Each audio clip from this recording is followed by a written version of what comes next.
Hey there, and finally, welcome back to another episode of 3D modeling for Planet Coaster. In today's video, it's very special. You've potentially seen that from the little thumbnail of the video, and hopefully you clicked it because this episode I'm super happy about what this is all about. Spoiler at the beginning, this is not being available in the workshop after this video. This is mainly because two things haven't been done yet. So first things first, I haven't animated this beast right now, which is due to the fact that we do only have 8 meters by 8 meters by 8 meters of dimensions for the models we make in Planet Coaster, or we can bring into Planet Coaster, which is a pity since an Orca itself, a killer whale, at max is about 8 meters in length. Even some of them have been recorded to be bigger. So, I mean, that would have been a little bit of a problem. I do have to find a reason how to animate these things still. I don't want to make like an 8-meter-ish one, but I want to make like a 4-meter version. At least I don't want to make a little cap. I just want to make, at least a teenage killer whale. At least that would make sense, because at the end of the day, I want to make this look majestic. And this is for my winter project. This is the main reason why I modeled it, but it will be available also in the normal TMT, or like in the workshop after the winter project has been finished. And yeah, I think it was fitting today, since also today there is the winter project, and if you haven't seen it yet, make sure to watch the little playlist. It's not too much, with only 5 or 6 episodes, I don't know. Today's already the last episode, and a lot of other stuff is going to happen off screen now, which for example is the implementation of this Orca. But I said, okay, it's time to finally release another episode of modeling, and I'm extremely proud of this model. This is down to many reasons. I think first reason is that modeling an animal, or like something really organic looking, in general is a bit more tricky than making, for example, a sweeper or a stroller or whatever, since it has some completely different elements that you would need to use and to make it look realistic.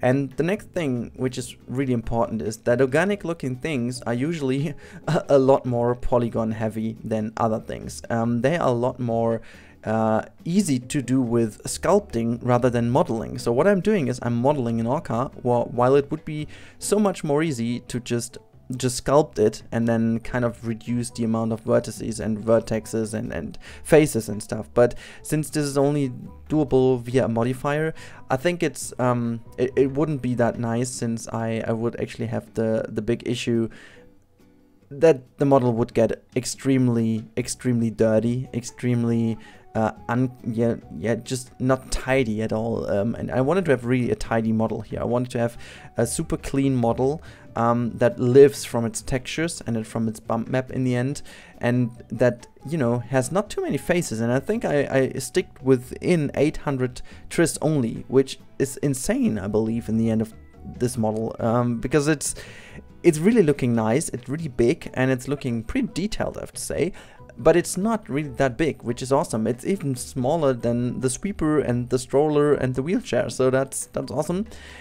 And it gave me a lot of things to learn. I was actually learning quite a bit while modeling this. I was having some troubles with a little bit of some engons. I don't even know how I made them, but somehow I made them. They just all of a sudden appeared, and I kind of resolved these issues later on. But as you can see, I'm really doing already pretty detailed work over here. So I wanted to have a little bit of depth going on around the eyes, that we don't already have the eye, but that kind of the oval. As you can see, I'm pushing it in a little bit, so that you have already, by the depth of the shape, you can already guess that there is the eye. The thing is, with an eye of an Orca, and also I'm only using a full HD. It's like, can we even call it a full HD texture, like the 1024 texture and not the 2048 texture? I think it's easier, not the 2K 1K texture, to use, also better for the game, because the TMT really bumps them up quite a bit. So I want to maintain a reasonable file size, and this is why I chose to go with 1K. Maybe I'm going to try what the difference would be to go with 2K, because actually already the eye and stuff that kind of suffers already from not using a bigger one. As you can see, by the way, I'm solving one of the issues over here, just merging some of the vertices I have for whatever reason separated. But yeah, so it made the whole model a lot more clean. It also made it a lot more easy for me to model this thing. It was kind of a tricky thing, since I didn't find a model or a photo or whatever, a series of photos from one Orca that gave me all the views I needed, so like the top view, the side view, and the front view. And so I needed to take various photos of different Orcas, and I know maybe not all of you are familiar with how Orcas are, but kind of what their attributes are and stuff. But one thing about Orcas is there's no double, or like no Orca is like the other one. They are all unique, and obviously yes, all the animals are basically unique in their kind of appearance and stuff. But the thing is, it's not like with rabbits, where you do have two pretty much identical looking rabbits. Obviously they may have some hairs and stuff that don't look exactly the same, but you wouldn't be able to tell them apart. But with Orcas that's pretty different, since they have a lot of things that do separate them from each other, like the fin on top, which you can see this big fin, but also the side fins and also the rear fin. They are all different, and they are kind of giving you the characteristics, and also they all have different kind of not texture but skin coloring. The white-ish skin stuff you can find on the Orcas are basically also trademarks of their character and of their liking. So it's definitely not as easy to model one unique looking Orca out of various photos, since they are all different from how they look and how they appear actually. And so that was really a challenge to make one Orca that looks believable, and just use various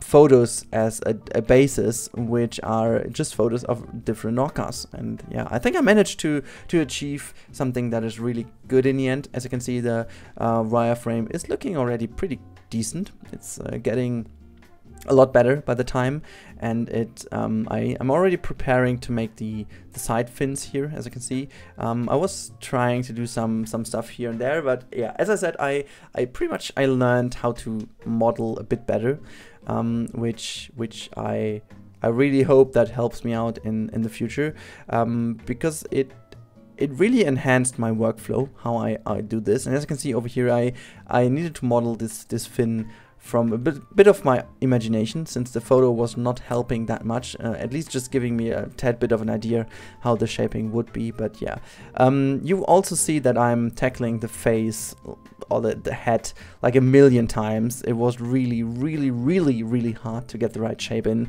but you will see that later on once we're getting into texturing a little bit, since I used the texture painter this time. You will see how that changes as soon as you have a little bit of texture going on. It really helps making sure how this thing looks in the end. I was just doing a little bit of UV wrapping already, to make sure that when I'm going to paint, this doesn't look too off, and I need, otherwise I would have need to do this all again once I have unwrapped it, so it would basically break the way I'm painting onto this model. So I was doing the unwrapping just quickly before I was starting to paint on the texture. I think that's always the better way. I had to learn this the hard way as well, and maybe if you're listening and haven't been doing modeling yet, but you want to go into modeling, make sure that you always pay attention to unwrapping, and just make sure that this is one of the first things you properly learn, since this will save your ass and save you a ton of work in the end. And do it simply different than I did it, because I basically started doing this by just learning it the hard way, that I had to redo everything once I messed up, since I didn't really use texturing correctly and unwrapping correctly. Anyhows, we're getting into painting in a few bits. I'm just preparing some initial color gradients here and there, but now we are getting into painting finally. This is just basic painting, and I used the wrong mode. You will see in a few seconds before I'm then going to make this a lot better and a lot more detailed, because as you can see, I was a little bit confused why it is, you know, just so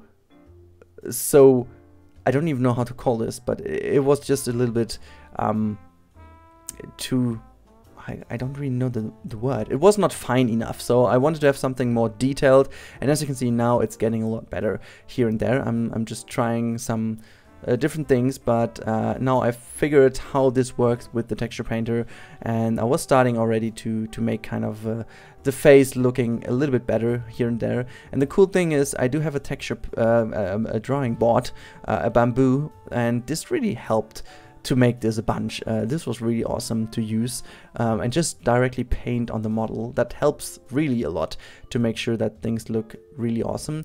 The cool thing is also you can basically turn off that it does mirror everything, because one really important element in making animal stuff and also humans, that not both sides of the animal or the face or the human are identical, since there is no such a thing like a perfectly symmetric face or animal or whatnot. So what I did is, after I applied the mirror modifier, I was changing actually a few bits here and there to the two sides of the model. And as you can see, this is what I meant later, that the eyes are getting a little bit undetailed by the time. I couldn't go any closer since this was really messing up the texture a little bit, so this is down to the 1K. If I would have 2K, we could zoom in exactly 50% or 100% more, that's what I want to say, and make it look a lot better. But yeah, for the moment I think I'm pretty happy with how it turns out. Anyways, I'm just cleaning up a few things here and there, just working my way through with like painting on top of it. But you can really tell already how this thing starts really to look like a proper orca and a proper killer whale. But yeah, that's it. Now just leave you alone with a little bit of music and a little bit of a nice looking, hopefully, render at the end of this episode. And yeah, then I'll see you in the next episode, and I hope you liked this little modeling of an orca whale. And let me know in the feedback and in the comment down below your feedback and how you like this model, and if you can really say and tell that this is an orca. And yeah, if you have any improvements, let me know in the comments below, and see you in the next one. Until then, have a great day. Bye bye.